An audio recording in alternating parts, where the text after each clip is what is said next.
Published, 17:02 Eastern Daylight Saving Time, the 5th of April 2019. Updated, 17:04 Eastern Daylight Saving Time, the 5th of April 2019. When two fresh-faced teenage Brexiteers popped up among the motley crew of protesters marching from Sunderland to London with Nigel Farage last month, it wasn't long before political tongues started wagging. Images of the placard-waving pair were plastered across national newspapers and social media and featured on the BBC, ITV and Channel 4 News. They were caught on camera at several other Leave Means Leave events, joining Farage on stage in London at one of them. They were at the politician's side again in Parliament Square last week, on the day the UK was meant to depart the EU, joining him in hearty renditions of Rule Britannia and I Vow to Thee My Country. Farage even referred to them as an inspiration, in a recent diary piece he wrote for The Spectator magazine entitled, Pints and Pretty Girls, but these political cameos have fueled much speculation among Remain sympathizing cynics about the girls' true identities. In the past fortnight, social media has been rife with allegations that they are paid actresses or even hired Russian models. Some have suggested they are relatives of Leave Means Leave officials, or brand ambassadors, drafted in to inject a bit of color into a grey party. In the past fortnight, social media has been rife with allegations that these fresh-faced teenage Brexiteers, seen marching with Nigel Farage, or paid actresses or even hired Russian models. They are in fact sisters Alice Left and Beatrice Grant, aged 17 and 15, privately educated granddaughters of the late industrialist and former governor of the Bank of Scotland Sir Alistair Grant. The Grant sisters were caught on camera at several Leave Means Leave events, joining Farage on stage in London at one of them. Above, Alice with him at a rally at the Queen Elizabeth II Conference Centre last December. Farage, with Beatrice, even referred to them as an inspiration, in a recent diary piece he wrote for The Spectator magazine entitled, Pints and Pretty Girls. Now, however, the mail can reveal the inconvenient truth. The two young women are in fact sisters Alice and Beatrice Grant, aged 17 and 15, privately educated granddaughters of the late industrialist and former governor of the Bank of Scotland Sir Alistair Grant. Far from being paid support, as their desperate critics suggest, they are both highly intelligent Brexiteers who, in recent weeks, have been juggling their studies at school in London with their devotion to the Brexit cause. Giving their first ever interview to the Mail this week, and displaying an eloquence that belies their youth, the politically astute pair speak with bemusement about the wild accusations made against them, while making an impassioned plea for Theresa May's government to hurry up and deliver the clean Brexit voters were promised after the 2016 referendum. There is a huge disconnect between the political class and the real British people who have so much faith in our nation. We just want to be free from Brussels, says Alice, the elder of the two, with impressive gravitas. Far from being paid support, as their desperate critics suggest, the Grants are both highly intelligent Brexiteers who, in recent weeks, have been juggling their studies at school in London with their devotion to the Brexit cause. Away from the barricades, Alice and Beatrice enjoy hunting for vintage clothes in charity shops, which helps to explain their quirky, eye-catching style of dress, share a passion for the Beatles, love painting and dote on their cats, Peach and Pickle. The girls argue that what Britain needs is a swift no-deal exit from the EU. In their eyes, Nigel Farage is a hero for standing up for Britain and fighting for British independence from the corrupt EU. And while they are still too young to vote, they have little time for those who doubt they are the genuine article. People don't seem to realize there are young people who want Brexit too, says Beatrice, who will sit 9 GCSEs after the Easter holidays and has been juggling her protest appearances with a strict revision timetable. We've had Remainers following us around at protests and filming us, while accusing us of being models or actresses. It's not very nice, she says. But we don't let it get to us. Alice, who is studying politics, English, ancient Greek and French at A-level, and hopes to study law at university, sees the accusations leveled at them as typical Remainer negativity. Brexiteers are generally so much more positive, she says. We are optimistic about an independent future for our country. We believe in Britain, whereas Remainers go on about how, if we leave with no deal, it will be catastrophic for the economy. It's shocking that they have such little faith in our ability to carry on after Brexit. Given their political poise, it is easy to forget how young the girls are. Away from the barricades, they enjoy hunting for vintage clothes in charity shops, which helps to explain their quirky, eye-catching style of dress, share a passion for the Beatles, love painting and dote on their cats, Peach and Pickle. People don't seem to realize there are young people who want Brexit too, says Beatrice, who will sit 9 GCSEs after the Easter holidays and has been juggling her protest appearances with a strict revision timetable. Accusations of xenophobia are given short shrift by the girls, whose 46-year-old mother is from South America and came to the UK as a 17-year-old. They have undoubtedly made an impact. This week, in his piece for The Spectator about the 200-mile protest march, Nigel Farage wrote, "A week into the event, as we walked from Mansfield, I was delighted to chat to the Grand-sisters, Bea and Alice. They are first-time voters and committed Brexiteers. To the horror of many, they also happen to be bright, pretty girls. Yes, intelligent women do support Brexit." Of claims the girls were hired models or ringers, he added, the truth is far more prosaic. They are just ordinary young women excited by the prospect of a free UK.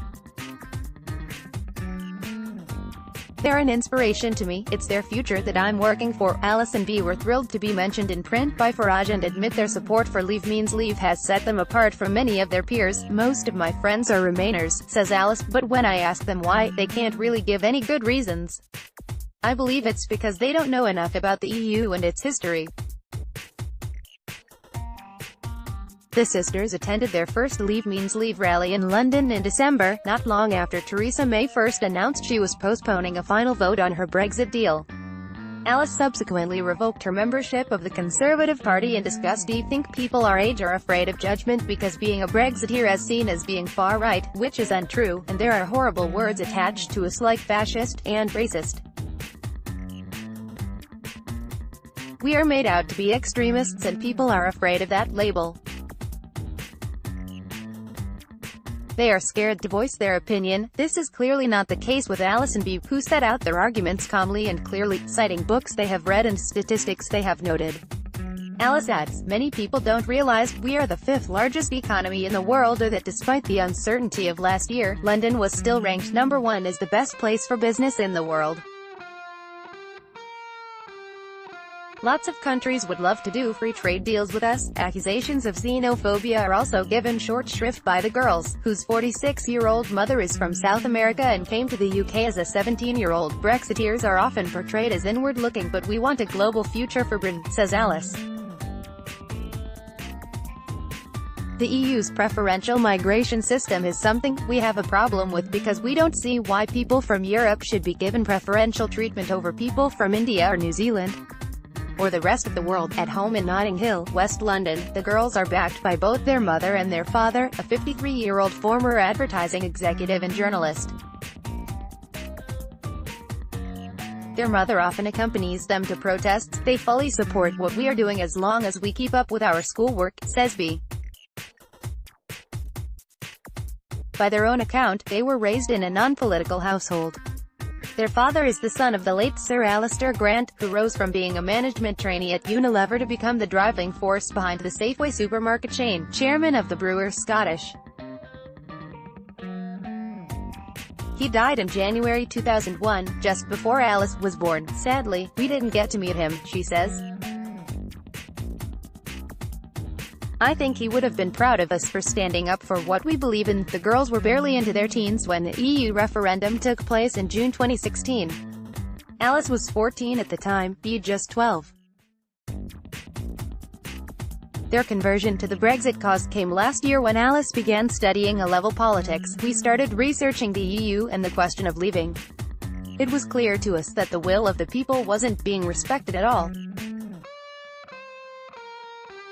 We felt this was an assault on the result of the 2016 referendum." The pair certainly seemed to have done their research.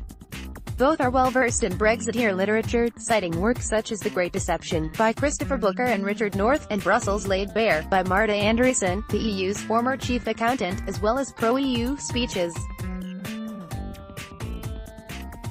Most of my friends are Remainers, says Alice, but when I ask them why, they can't really give any good reasons.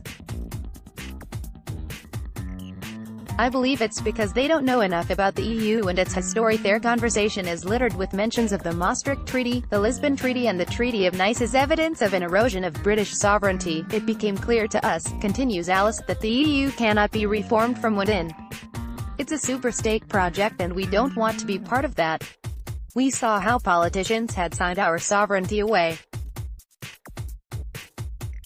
There has been a huge transfer of power from the British people to a bunch of bureaucrats in Brussels. We're not anti-Europe, we're anti-EU.